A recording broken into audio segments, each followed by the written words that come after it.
내 영혼의 그 깊은 데서 맑은 가라. 성경 말씀 말라기 3장 17절에서 4장 1절까지 다 같이 교독하시겠습니다. 만군의 여호와가 이르노다. 내가 나의 정한 나날에 그들로 나의 특별한 소유로 삼을 것이요 또 사람이 자기를 섬기는 아들을 아낌같이 내가 그들을 아끼리니 그때 너희가 돌아와서 의인과 악인이며 하나님을 섬기는 자와 섬기지 아니하는 자를 분별하리라. 만군의 여호와가 이르노라. 보라, 극렬한 불풀에 같은 나날이 이르니 교만한 자와 악을 행하는 자는 다 조개 같은 것이라. 그 이르는 나날이 그들을 살라. 그 뿌리와 갓을 남기지 아니할 것이로다. 아멘. 특별한 소유와 지푸라기라는 제목으로 김성현 전임 목사님께서 말씀 전해주실 때 은혜와 성령 충만 받으시기 바랍니다. 주 안에서 사랑합니다. 진실로 사랑합니다. 오늘은 구약성경 39권 중에서 마지막 권 말라기서를 통해서 또 요한계시록 신약성경 27권 중에서 계시록 말씀 속에서 우리가 은혜를 찾아보는데, 먼저 말라기서와 요한계시록에서는 경고성의 메시지를 주고 있습니다. 예언하고 계십니다. 이렇게 될 것이다, 이렇게 될 것이다 라고 경고하고 계십니다. 하나님은 우리의 인간의 인성과 신성이 함께 있으셔서 우리 사람들에게 부모가 자녀에게 하는 것처럼 우리에게 함께 하십니다. 그래서 말라기서에서 우리에게 주는 말씀 중에서 내가 너희를 특별한 소유로 삼겠다. 특별한 소유로 삼겠다. 그리고 특별한 소유로 삼는 것과 정반대로 지푸라기 같이 여길 사람이 있다라고 말씀하십니다. 오늘 이 말씀은 이미 2500년 전, 약 3000년 전에 기록한 책이기 때문에 여러분이 들으실 때에 많은 세대 차이가 나고 세월 차이가 나서 지금 도시에서 생활하시는 분들은, 그리고 특히 젊으신 분들은 사용하는 언어가 시대적인 것과 좀 맞지 않아서 설명을 해가면서 여러분과 함께 나누도록 하겠습니다. 먼저 우리 하나님을 믿는 사람들 중에서 특별한 소유로 쓰임받을 사람과 지푸라기 같이 여김받을 사람이 있다는 것인데, 이것이 창세기부터 말라기까지 구약성경 39권을 종합해서 함축해서 말씀하시는 거예요. 그러니까 말라기서는 함축한, 농축한 엑기스다 라고 생각하면 좋을 것 같은데, 먼저 하찮은 지푸라기 같이 쓰임받을 사람은 어떤 사람인가 라는 것을 생각해 보면서 우리가 이렇게 살면 안 되겠구나 하는 여러분과 제가 경고의 음성을 들을 수 있기를 축복합니다. 경고의 음성이라는 것이 뭐 갑자기 하늘에서 벼락이 꽝꽝 치고 천둥이 치고 그래야만 경고의 메시지가 아니라 하나님의 말씀으로 우리가 경고를 삼을 수 있습니다. 5가지가 있는데, 지푸라기 같이 여길 사람들의 모습 5가지가 있는데, 첫째는 이스라엘은 하나님의 사랑을 배신했다, 이렇게 말합니다. 여러분, 사람과 사람 사이에도 사랑을 배신하면 안 보고 싶어요. 사람과 사람 사이에도 사랑을 배신하면 안 보고 싶고, 사랑을 배신하면 아주 인생을 끝장을 내고 망하게 만드는 경우도 있고 정말 피차에 서로 손해를 엄청나게 보는 경우도 있어요. 사랑을 배신한다. 제가 알고 있는 한 사람은 젊은 날에 연애를 열심히 하다가 갑자기 결혼을 할 걸 다 이제 생각하고 선포를 했는데 하루아침에 다른 사람에게 결혼을 한다고 빠이빠이 하는 걸 듣고서 너무너무 충격을 받아갖고 지금 나이가 45살이 됐는데도 결혼할 생각을 안 해. 보는 사람이 다 안타까워. 또 어떤 사람은 서로 사랑하다가 이제 꼭 결혼하기를 작정을 했는데 부모가 너무너무 극렬히 반대하는 바람에 또 그것 때문에 반대하는 것 때문에 결혼을 이룰 수 없다고 한탄하다가 한 사람이 목숨을 버렸어요. 그러고 나니까 이 사랑하던 한 사람은 너무 황당한 거예요. 부모님 한 사람 반대했는데 사랑하는 사람은 이미 하늘나라 가버려버리고. 그래서 그 충격으로 나요. 그 사람도 또 결혼할 생각을 아예 안 하고 지내요.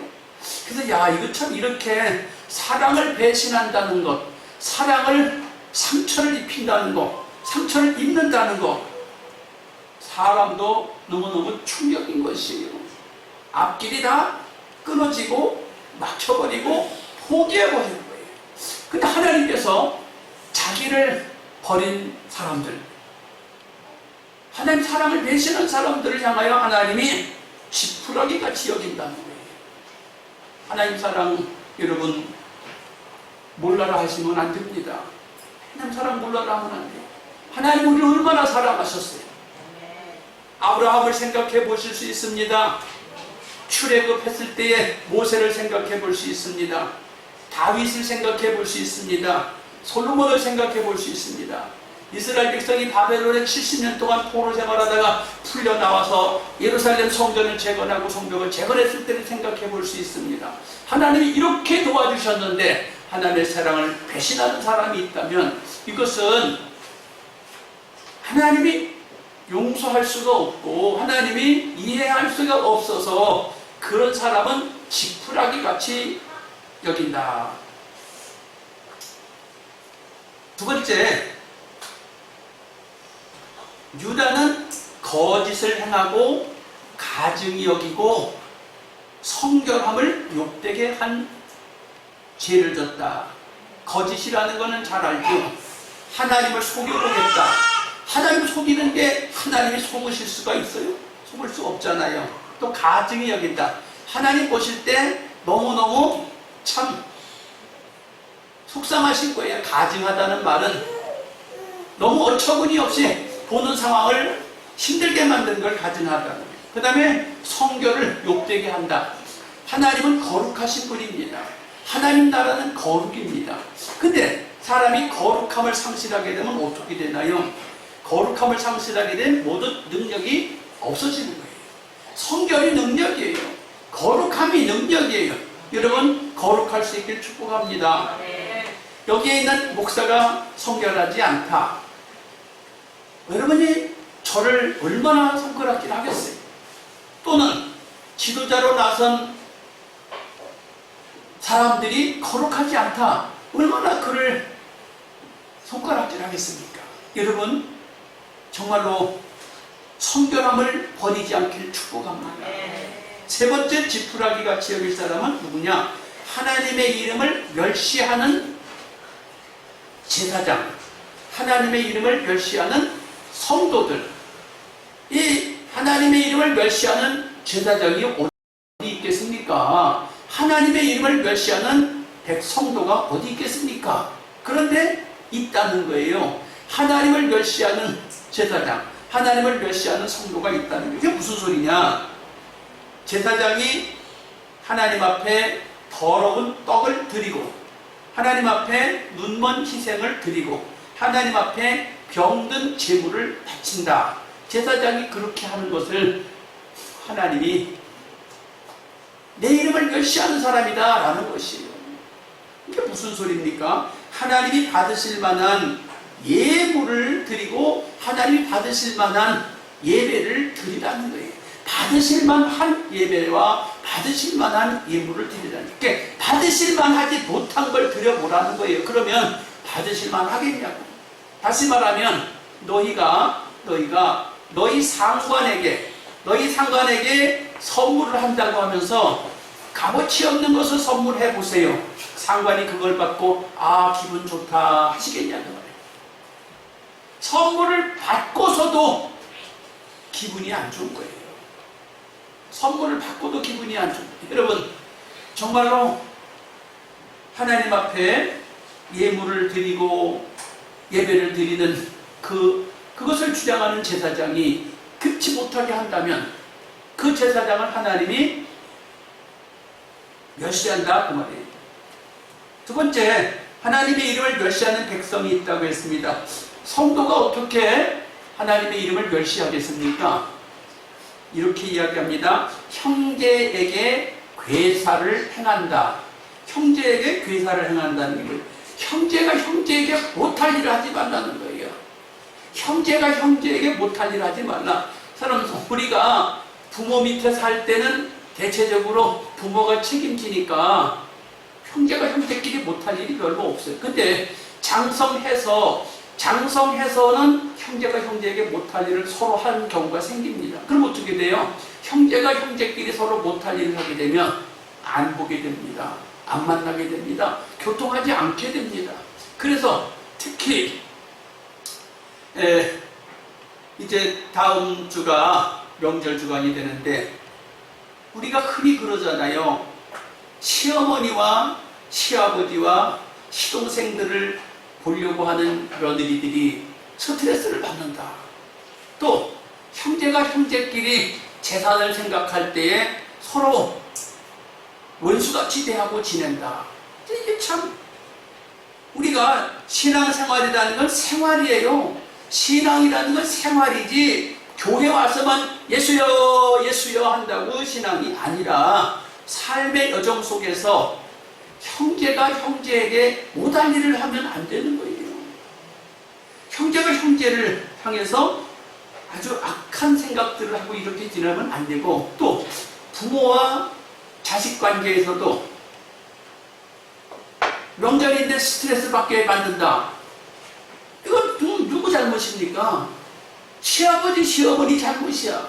시동생 잘못이야. 며느리가 명절 다가오는게 즐겁게 만들어 볼 수는 없을까? 생각을 해봐야 돼. 명절이 되면 시아버지 시어머니 시동생 만날 게 너무 즐겁다. 이런 며느리가 되도록 생각을 좀 해보고 생각을 좀 바꿔봐야 돼.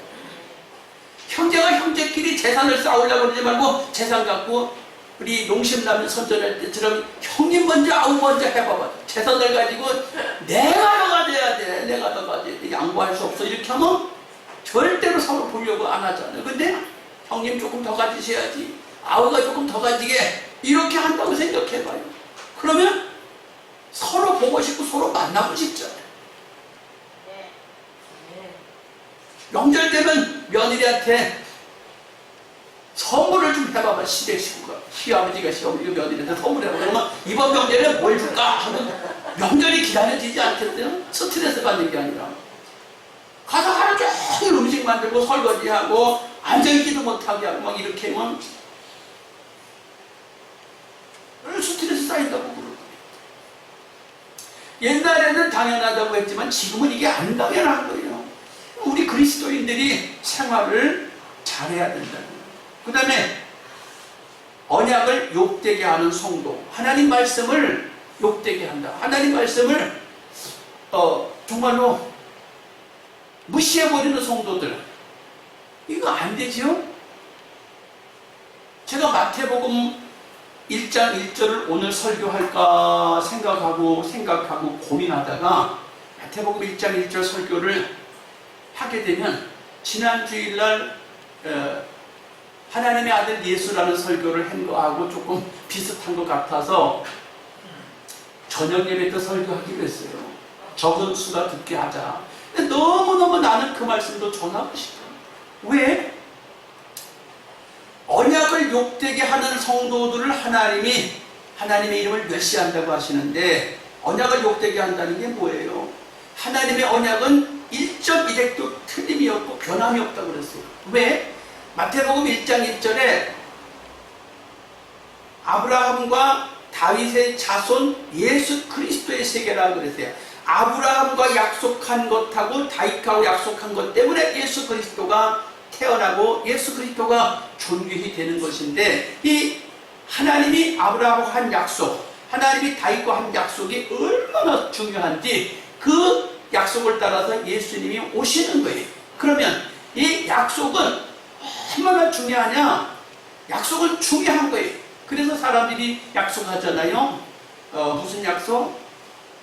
뭐 결혼을 약속한다, 무슨 사업을 약속한다, 뭐 우리 서로 이렇게 배신하지 말자 하고 약속하잖아요. 그럼 약속을 하면 그 약속을 잘 지켜야 돼요. 손해를 봐도 지켜야 되고 이익을 봐도 지켜야 되고 약속을 지켜야 돼요. 약속을 지켜야 되는데 하나님의 약속을 욕되게 하는 성도, 이거는 하나님 지푸라기 같이 여긴다는 거예요. 아브라함하고 한 약속을 하나님 지키기 위해서 예수가 태어나는 거예요. 다윗과 한 약속을 위해서 예수가 태어나는 거예요. 또 어디에 나오지요? 창세기 보면 야곱의 12아들이 있어요. 12아들 중에서 유다가 형제를 사랑합니다. 형제를 사랑하기 때문에 자기 아들을 담보로 아버지 앞에 잡히면서 양식을 사오겠다고 그래. 그랬더니 야곱이 그게 가슴 속에 맺혀갖고, 어떻게 맺혀? 좋게 맺혀가지고 야곱의 아들 중에 유다는 하나님의 홀이 함께 하겠다. 홀이라는 말은 왕권이 함께 하겠다는 거예요. 그래서 어떻게 예수가 어느 지파 소속이요? 다윗이 유다 지파 소속. 유다 지파 소속 요셉, 유다 지파 소속 예수가 거기서 왕권이 오는 거예요. 예수가 이 땅에 와서 무엇으로 와요? 유대인의 왕으로 오시는 거예요. 마태복음 내내 유대인의 왕, 유대인의 왕, 유대인의 왕, 유대인의 왕 계속. 뭐 때문에? 약속이 그렇게 중요하다는 게, 아브라함과 약속, 다윗과 약속, 그 유다와 약속, 그 약속 따라 예수님이 오셔서 유대인의 왕으로 오시고 온 믿을 사람들에게 대한, 하나님 백성들에 대한 왕으로 오시는 거예요. 자기 백성을 건지러 오시는 거예요. 그런데 이렇게 중요한 약속을 성도들이 언약을 욕되게 한다. 그런 사람을 한 지푸라기 같이 여긴다는 거예요. 그 다음에 성도가 이방인과 결혼하는 것을 하나님 그렇게 싫어하세요. 결혼하지 않은 분들, 여기 결혼한 사람들은 어쩔 수 없지만 결혼 아직 안 한 사람, 결혼 안 한 사람 잘 들어야 돼. 이방인과 결혼하지 말래. 이방인이 누구야? 예수 안 믿는 사람하고 짝을 찾지 말라 이게. 예수 믿는 사람하고 짝을 찾지. 왜요?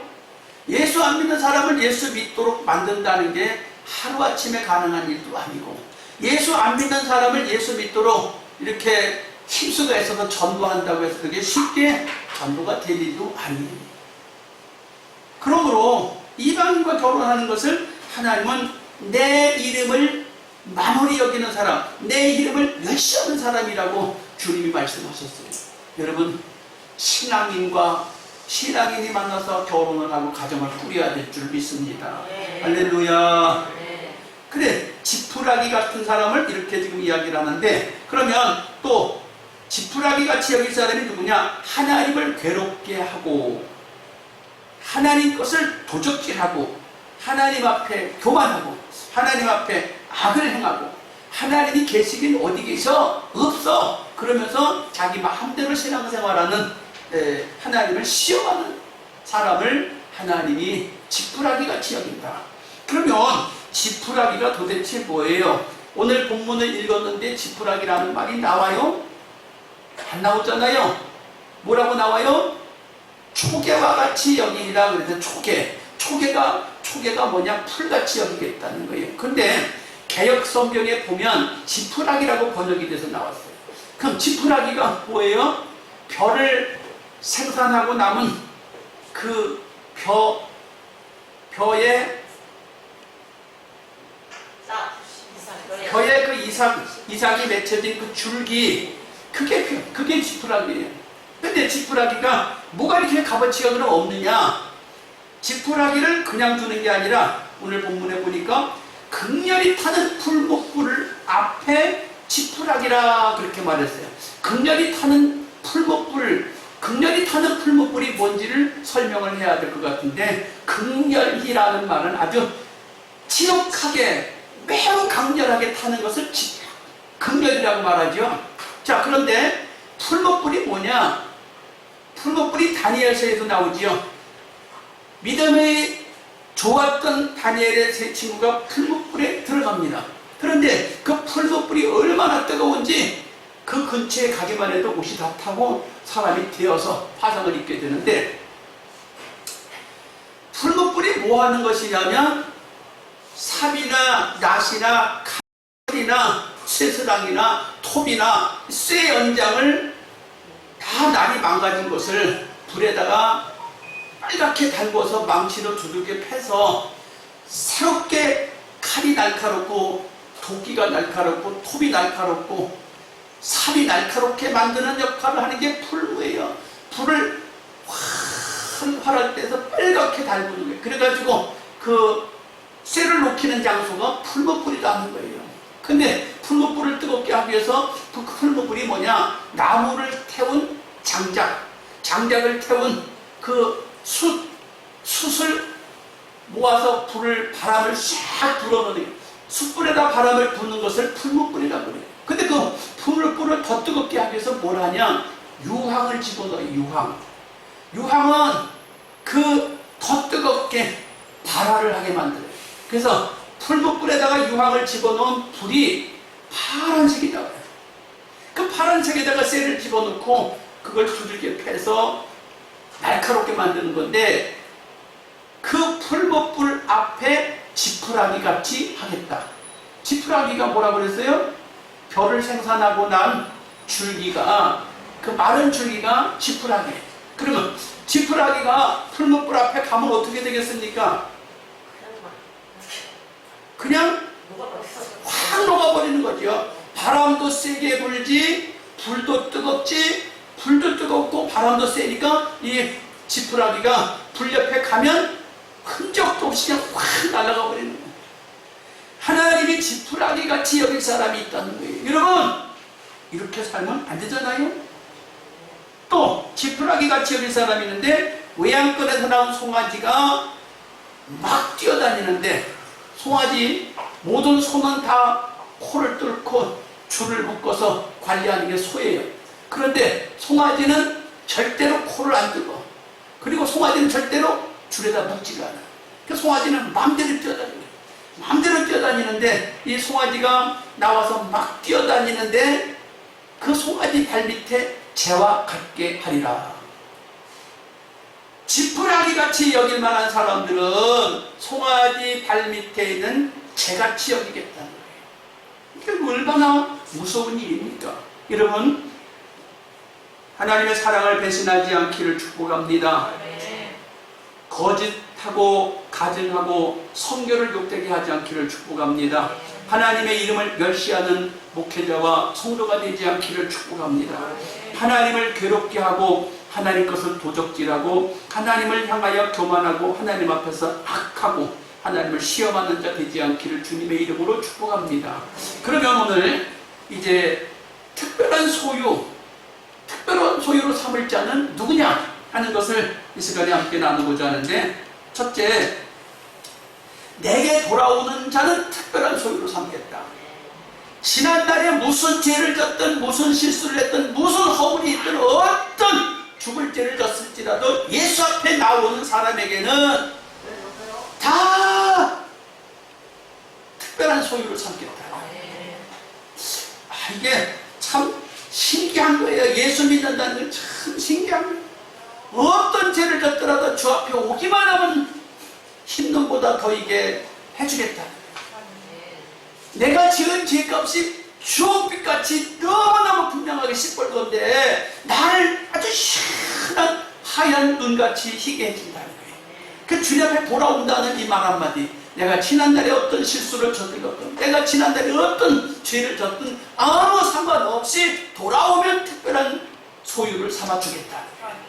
여러분, 예수 앞에 나온다는 건 이렇게 큰 의미가 있어요. 예수 이름을 부르고 주님 주님 한다는 건 너무너무 놀라운 축복의 특별한 소유가 되는 거예요. 특별한 소유가 되기를 주님의 이름으로 축복합니다. 근데 제가 만난 많은 사람들 중에서 내하고 접촉했던 사람 이야기 것들을 좀 해드리고 싶은데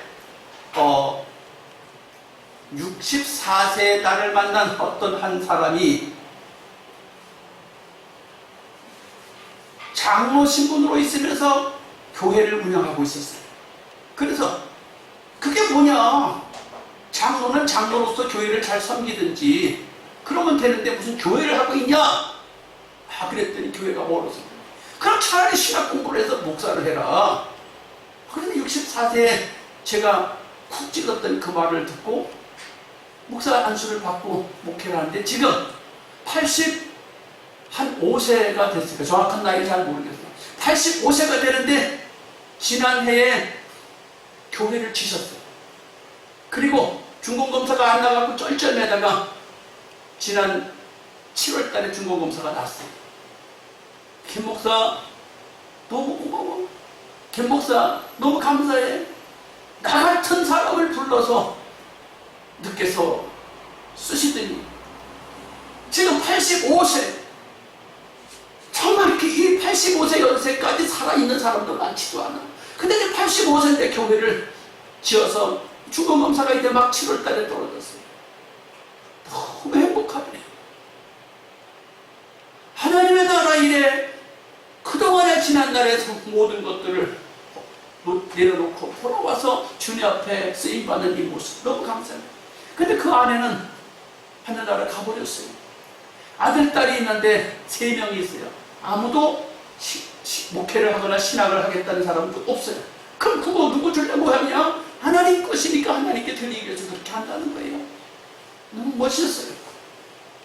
또 어저께 기도원에 제가 갔다 왔는데 기도원에서 한 분을 만났는데 이런 이유 저런 이유로 인해서 젊은 날에 안수를 받았지만 목회를 할 수가 없었는데 금년에 세종시에다가 예배당을 조그맣게 자기가 직접 지어서 이제 10월 달쯤에 설립 예배를 드리겠다고 하는데 연세가 76세예요. 76세인데 그동안에 자식 기르고 가정생활 지지고 볶고 인생을 살다가 76세에 세종시에다가 자그마한 교회를 하나 지어놓고 거기서 이제 기도원 하겠다고 설립 예배를 10월 달에 드리겠다고. 그런데 제가 영향을 줘서 교회를 짓기로 했고 예배를 드리기로 하고 기도를 하기로 했다고. 어저께도 저한테 간증을 하고 김 목사 때문이요? 그럼 76세가 되신 분에게 내가 무슨 영향을 줬을까요? 무슨 영향을 줬을까? 하나님 앞에 특별한 소유로 삶을 삽시다 라는 영향을 삶 속에서 주었으니까 이분이 도전을 받고 너무 좋대. 지금 76세인데 이제 조그마한 예배당 하나 기도원 하나 만들어 놓고 너무 좋대. 행복하대.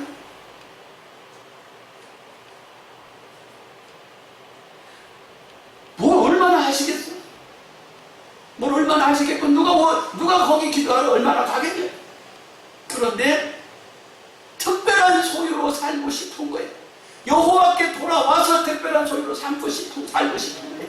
여러분, 나이가 중요하지 않아요. 과거에 어떻게 지지고 먹고 사는 게 중요하지 않아요. 주님께 돌아오시면 됩니다. 돌아오시면 되는 거예요. 할 수가 있으면 젊은 날에 주님 앞에 와서 쓰임받으면 더 좋죠. 80살이 아니라 85이 아니라 76이 아니라 젊은 날에 10살에 20살에 30살에 주님 앞에 나와서 쓰임받으면 더 좋지요. 지난 금요일날 우리 손녀딸 선주가 할머니 따라서 금요기도회를 왔대요. 지금 예배 잘 드릴까 걱정했어요. 그래서 제가 기도했던 가운데 제일 마지막으로 우리 선주가 예배를 잘 드리고 아멘하고 예배를 잘 드리게 해주세요. 예수님 이름으로 기도합니다. 그랬더니 아멘! 하고 제일 크게 얘기해요. 4살짜리가 아멘 소리를 제일 크게 했어.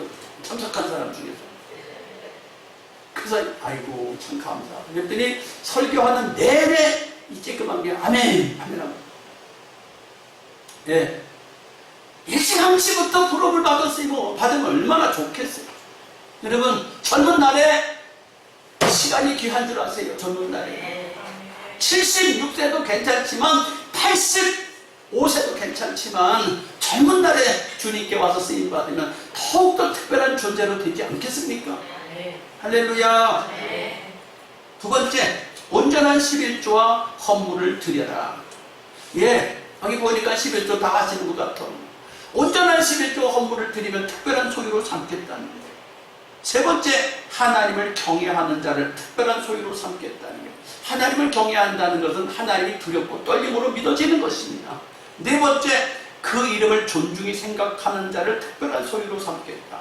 하나님의 이름을 존중하게 생각하는 사람들, 여러분 하나님의 이름을 귀하게 생각해야 돼요. 하나님의 이름을 귀하게 생각하지 않으면 하나님이 특별한 소유로 우리를 인정하지 않겠다는 거예요.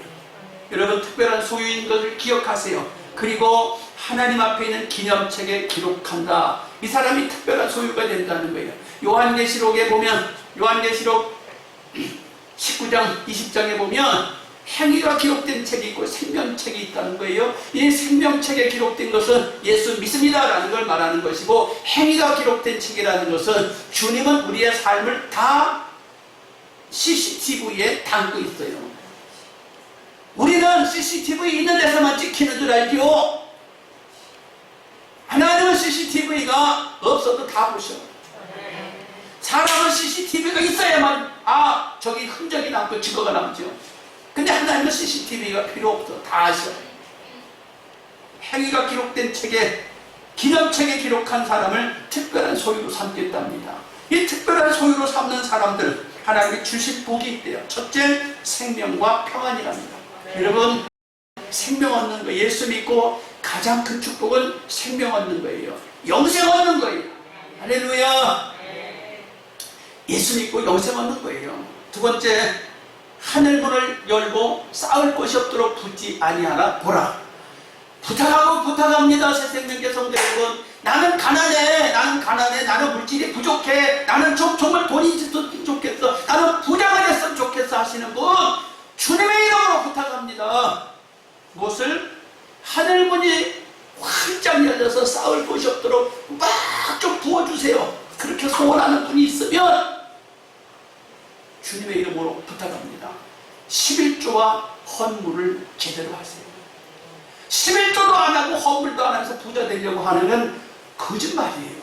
왜요? 농부가 콩이 필요하면 콩 심으면 콩이 나와요. 팥이 필요하면 팥을 심으면 팥이 나와요. 옥수수가 필요하면 옥수수 심으면 옥수수가 나와요. 생강이 필요하면 생강 심으면 생강이 나와요. 금송아를 심으면 금송아가 나와요. 란타나를 심으면 란타나가 나와요. 그런데 안 심고 거두려고 하니 새빨간 색깔을 갖고 있는 사람들이에요. 특별한 소유가 되시는 저와 여러분 부탁합니다. 내가 가난해요? 가난하면 온전한 11조와 헌물을 드리세요. 내 말이 아니고 말라기서에 나와 있는 말씀이에요. 정말로 부탁합니다.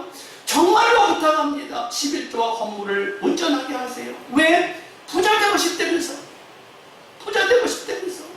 해보세요. 해보시고 안 되면 저한테 와서 따지세요. 말씀해 드리겠습니다. 나 열심히 했는데요, 성경이 말씀하고 계세요. 여러분 혹시 건강이 나쁜 분이 있습니까? 특별한 소유가 되신 여러분 중에 건강이 나쁘신 분이 있습니까? 건강을 위해서 심으세요. 건강을 위해서 심으시길 축복합니다. 예, 두 사람 예를 들을 사람이 있어요. 일본의 마스 시장가 회장님이 건강이 매우 나빴대요. 그리고 가난했대. 매우 가난하고 매우 건강이 나빴대. 근데 그분은 큰 부자가 됐어요. 그리고 장수했어요. 우리 대한민국의 철학가 대학 교수 하시는 분이 있어요. 100살이 넘도록 사신 분이 있어요.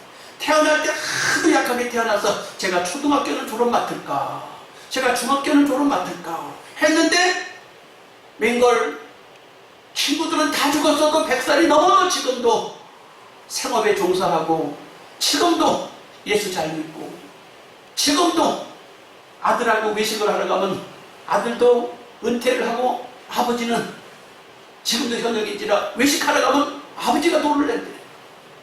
아버지는 지금도 소득이 있고 아들은 소득도 없어요. 왜 이렇게 됐을까요? 주님은 심는 사람을 축복하셔요. 건강이 부족한 사람은 건강에 심으세요. 건강을 뭘 심어? 건강을 위해서 노력하라 그 말이에요. 건강을 위해서 애쓰라 그 말이에요. 그럼 건강에 지나는 거예요. 할렐루야.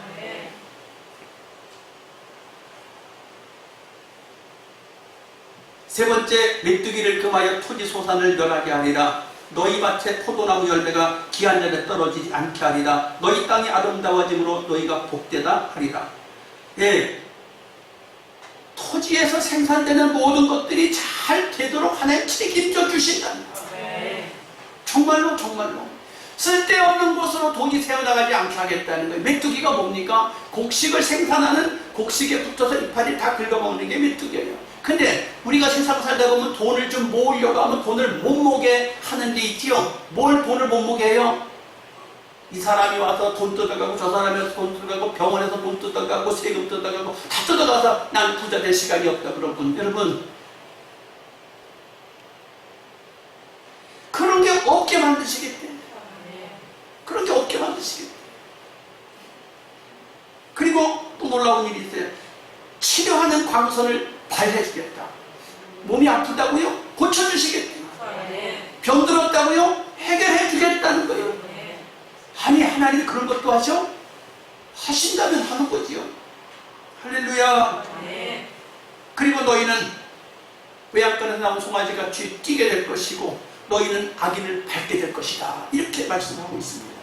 오늘 말씀을 통해서 특별한 소유와 지푸라기라는 말씀을 들었어요. 여러분 특별한 소유로 살기를 주님의 이름으로 축복합니다. 나도 여러분도 특별한 소유로 살기를 축복합니다. 이 시간에 우리 기도하겠습니다. 하나님, 나는 정말 지푸라기 같이 살기 싫습니다. 나는 특별한 소유로 살고 싶습니다. 주여 삼창하고 기도합니다. 주여,